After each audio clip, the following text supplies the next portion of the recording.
Hi, my name is Amber. Welcome back to my channel, Books and Beaches. So, excuse me, it has been forever since I sat down to film. And clearly, you probably can still hear why. So, I have had some terrible luck in 2025. I think my whole family has had some terrible luck in 2025. It's just the kind of year it's been. But over my spring break, when I planned to film a whole bunch of videos, I ended up with laryngitis. And I think my last video that I posted, you could still kind of hear that in my voice. And then the week following that, I was still kind of sick. And then come to the beginning of this week, I ended up with strep throat. So I am currently still trying to get rid of that, although antibiotics do wonders.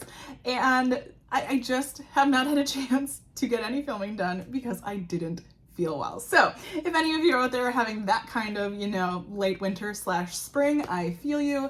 It has just, kicked me in the pants. So I am finally here to talk about all of the books that I read in the month of March.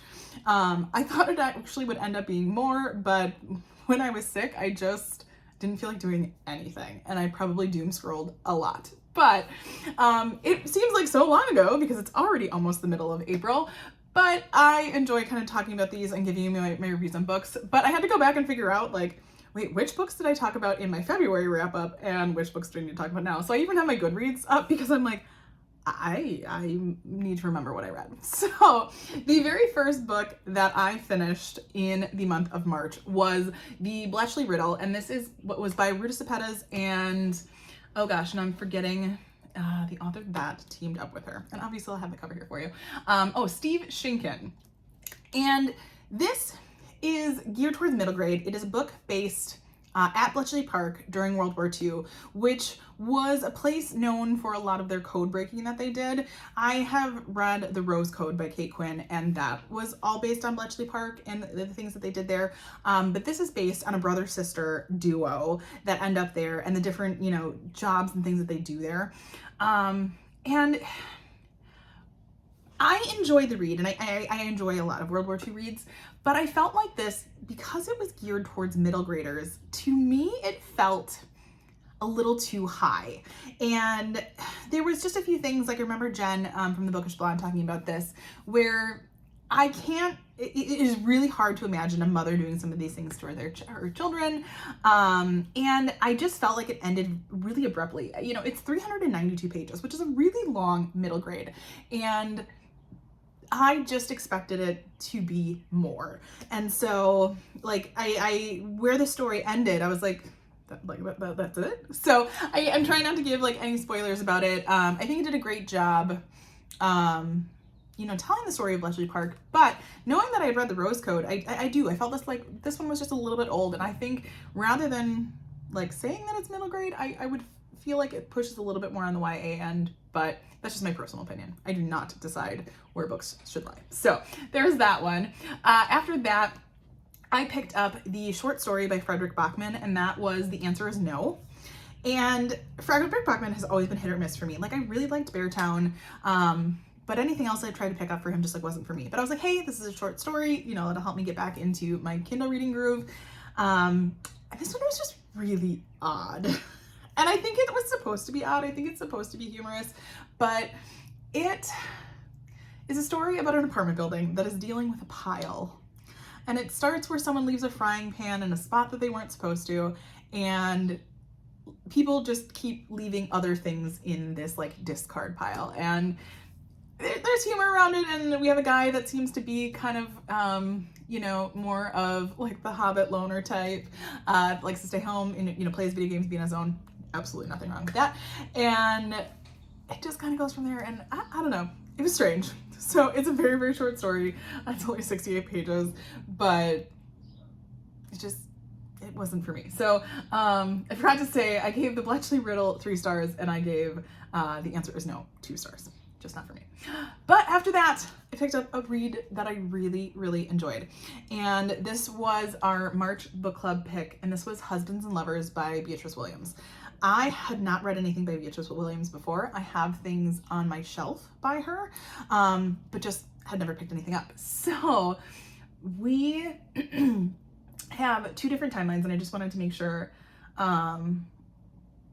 that I was getting them right. Yeah, we were in New England in more like current time, 2022. And then we get a story based in Cairo in 1951. And you're going back and forth between the two characters' chapters, which I love. They were short chapters, love that too. And we have a mother who's dealing with a situation with her son. He gets hurt at summer camp and it has lifelong consequences for him. And she's never really told him who his dad was.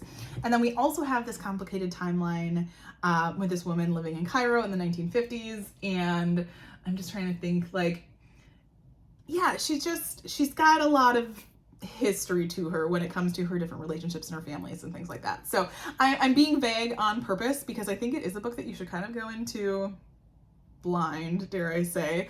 But I was really, really surprised with how much I liked it, because hearing the premise, it said, you know, two women separated by decades and continents, united by a mysterious family heirloom, and, you know, discovering second chances. I was like, okay, like, I don't know if this is going to be right up my alley. And I really, really quite enjoyed it. So a little bit historical fiction, a little bit more like contemporary and romance, all mixed together. And it was really great. So I gave that one a 4. And I would say most of our book club really liked it. Probably one of the highest rated books that we've had in quite a while. So after that, oh gosh, such a good book, and highly suggest this one on audio. I was lucky enough to have the audio from NetGalley and I just hadn't listened to it yet, but this is The Lake of Lost Girls by Catherine Green. And I hadn't read it quite yet, but I know Lindsay at Lindsay's Little Library had started it before me, and she was like, you've got to pick this up like soon. And I was like, okay, I will.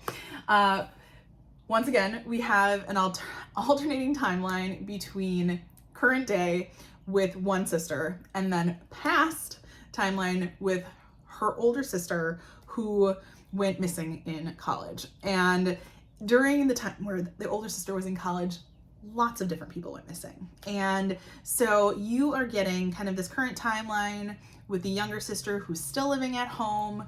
And, you know, because she realizes how bad her parents were impacted by things, and kind of gets an opportunity to, you know, dive in to try to figure out what happened to her sister. And then you're also getting those chapters of what her sister is living in, you know, in, I think it was the 90s, early 2000s, if I'm remembering right. Yeah, 1998. So just really gripping. You kind of don't know, like, who to trust, you know, where the story is going to go. They keep finding bodies. So it is an excellent thriller, and it was great on audio. So that was my 5-star of the month.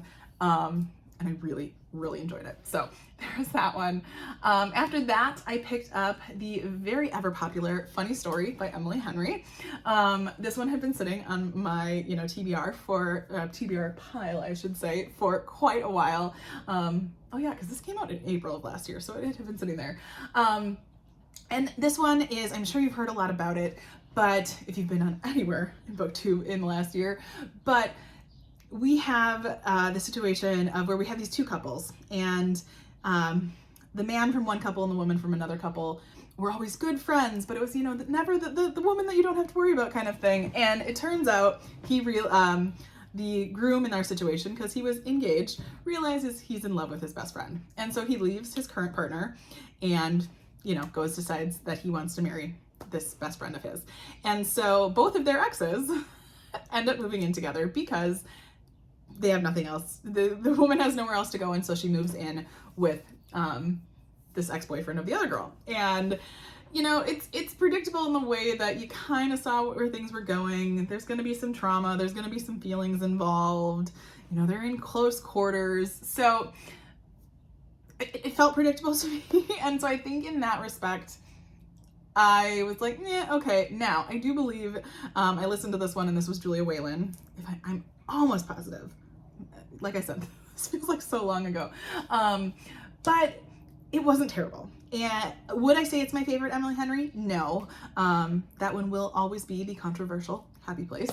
But I enjoyed it enough. So, and there are some things that I think she does well when I'm just like talking about like different relationships and things like that. So I gave that one, I think I officially gave it a 3.5, but on Goodreads, I upped it to a 4. So there was that. All right, after that one, I picked up a book that had been sitting on like my TBR shelf. This is more of a virtual shelf for a while because I heard a lot of buzz about it. It kind of both on like the bookish YouTube community and then like on the TikTok book community. And That's Not My Name by Megan Lally. Now, I can't remember. Some people have categorized, this one as young adult, and I can kind of see it, I kind of can't. So we have a girl, I'm just making sure I don't want to like spoil anything, who goes missing. And they basically blame the boyfriend because the boyfriend is the last person that has seen her, that has been with her, but they have no idea where she is. They were like, how has she not come home? What's happened to her? Like, what's going on?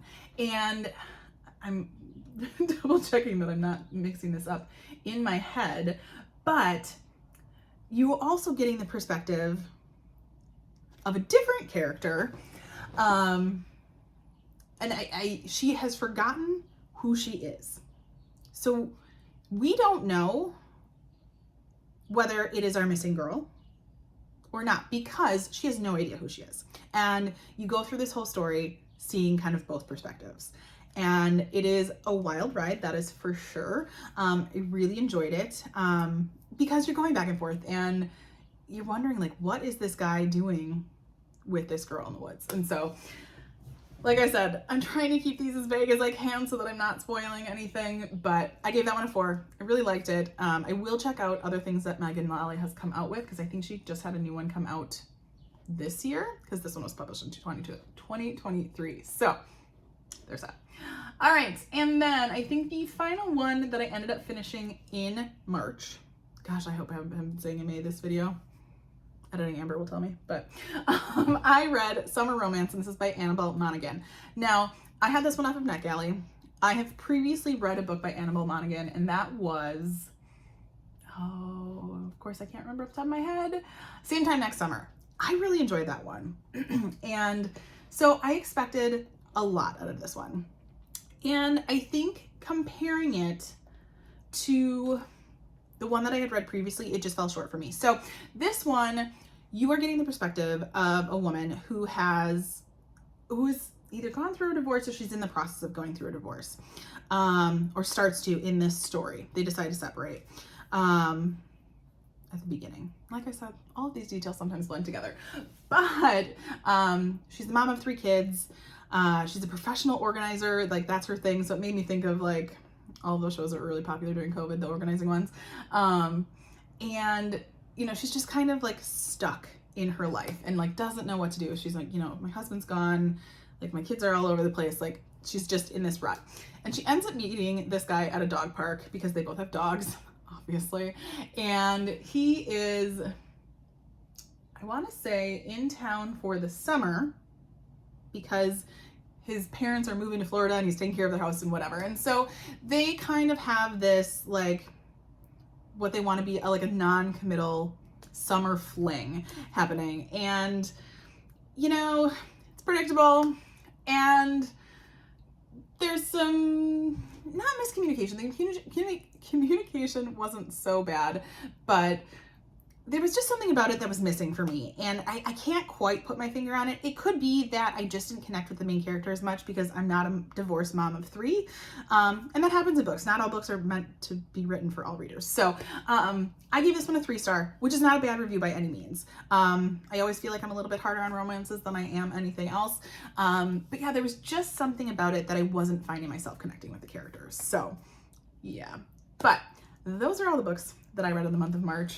Like I said, my brain has been a little bit fried with a lot of different colds and sicknesses around here, so I am sure some of those were a little bit scatterbrained, but it is what it is. I am finally getting this out. Hopefully, I have finally kicked all of the illness and germs out of my house for quite a while. I have Cloroxed everything to the nines. So here is hoping, but let me know what you read in the month of March, anything that I should be picking up, or things that you're reading in April that you're really, really loving.